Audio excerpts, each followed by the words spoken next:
Thank you, HEA. Would our Robbins Regional Chamber representatives please come forward to make their presentation? We have Ms. Bragg and Mr. Gottwals. Good morning, everybody, and thank you so much for all that you do in this community. I had prepared a little remarks about my home, my Houston, about 2.5 weeks ago, and this morning in the shower was compelled to share another message with you. So, Dr. Scott, if I can beg for another 90 seconds of time, I want to share a personal story and a challenge for each of you. So I know that many of you likely dreaded today, marking the return to school after the longest school year and shortest summer of your career, right? Not because you don't want to get back in the classroom, but because you may feel like you are still running on empty or need recharging. Others like me are so excited to be here, and I dare say many of you are probably thinking about what you could be getting done in your classroom right this very minute. But I want to share a personal story with you for just a moment. So back in March of 2020, when the pandemic hit here, your jobs changed entirely. My job changed entirely. And at the Chamber, we're the conveners of leaders and influencers who make things happen. And suddenly, we couldn't gather anymore or perform many of the key functions of our work.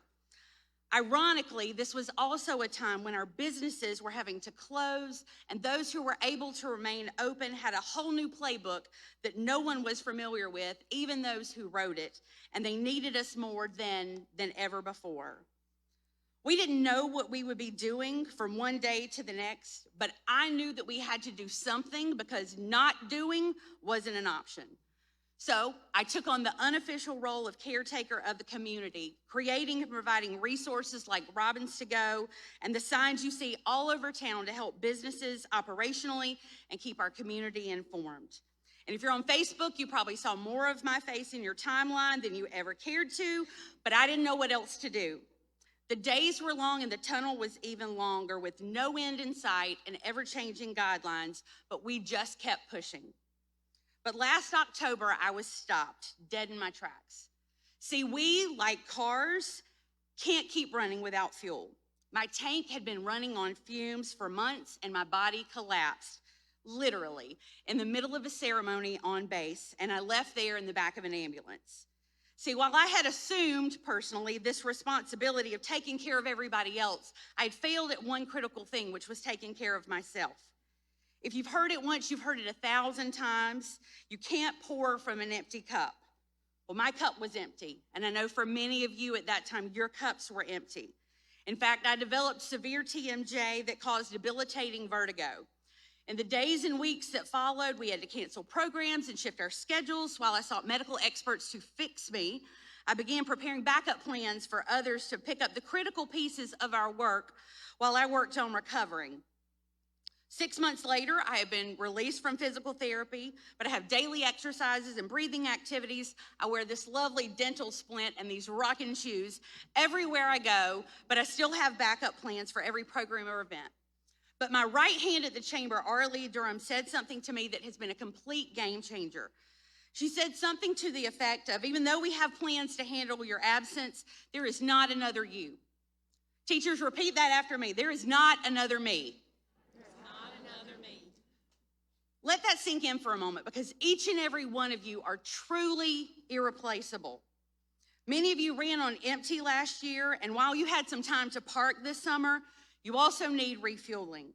I hope that you see this pit stop of the opening session as a needed refueling so you can continue pouring into the lives of the children in your care. Make it a priority to take time for yourself, for that mental rest and physical rest that you need so that you can refuel, fuel, and recharge. I think our theme this year, My House and My Home, is incredibly timely. Teachers, many of our students spend more waking hours in your classroom than they do in their own houses. Your classrooms are home, providing a safe haven for all students, a lab exploring the possibility of who these students may become, and a garden growing our future workforce, businesses, community leaders, and world changers. We know the work isn't easy and the days are long, but if it was easy, anybody could do it. You are making a lasting impact on individual lives and communities for generations to come. So relish in the accolades and take heart in the fact that everything happening today is an effort to demonstrate to you how much our community and school district value and appreciate the tremendous work that you do. So now I'll get on with why they gave me the microphone in the first place. On behalf of the Robbins Regional Chamber and our Education Foundation, I want to simply say thank you and congratulations to all of our teachers on the successes we are here to celebrate today. At this time, I would like to ask our Chamber Board Chairman, Mr. Shane Gottwals, to come forward to present plaques and $250 each to our 4 finalists and $500 in the L.V. O'Segan Award to our Houston County School System Teacher of the Year. Teachers, if we can ever be assistants, we're only a phone call or Facebook message away.